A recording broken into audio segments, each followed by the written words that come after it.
But গরম কিন্তু কমছে না, গরম চলেই যাচ্ছে। क्यों ऐसा क्यों हो रहा है? তো দেখো এই যে এরকম ঝটপট চটপট করে আমি দিয়ে নিলাম এরকম একটা আঁচল। এই শাড়িটা কটন হলেও এটা কিন্তু পরতে আমার বেশ সুবিধে হয়। তার কারণ হচ্ছে, দেখো আজকে কথা বলতে বলতে শাড়ি পরছে আবার কি গন্ডগোল হবে? থ্যাংক গড কিছু হয়নি। সো দেখো এরম একটা কুচি দেবো। শাড়ি পরাটা একটা আর্ট, শাড়ি না যে কোনো সাজগোজ, খাওয়া দাওয়া, রান্না বান্না সব কাজই একটা আর্ট। যে বা যারা রাজমিস্ত্রির কাজ করে বা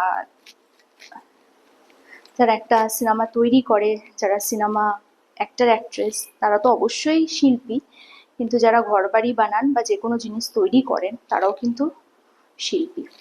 এটা আমি মনে করি, তোমরা কি মনে করো জানি না।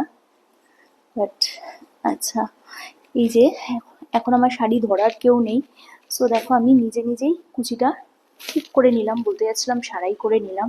তো যাই হোক কুচিটা করে নিলাম, আর এরকম ভাবে হালকা হাতে আমি ট্র্যাপ করে নিলাম। অ্যান্ড এই যে আঁচলটা, এই আঁচলটা কিন্তু আমি ব্রালেটের ওপর এরম ভাবেও পরতে পারি। দেখো একটা সাউথ কটন শাড়ি যেহেতু, আমি কিন্তু ব্রালেটের ওপর আঁচলটা এরম ভাবেও পরতে মানে নিতে পারি। এতে কিন্তু বেশ একটা সিভলেস লুক আসছে। হ্যাঁ, যারা এবার মনে করছো যে না আঁচল তো আমি এরম ভাবে নিতে পারবো না, অভ্যস্ত নয়, তারা অবশ্যই এরকম ভাবে ট্র্যাপ করে নিতে পারো। আর যারা মনে করো যে না আমি ঘোমটার নিচেই অনেক কিছু করব, তারা সেভাবেও করতে পারো। যার যেরকম চয়েস, যার যেরকম রুচি, সে তো সেরকমই করবে।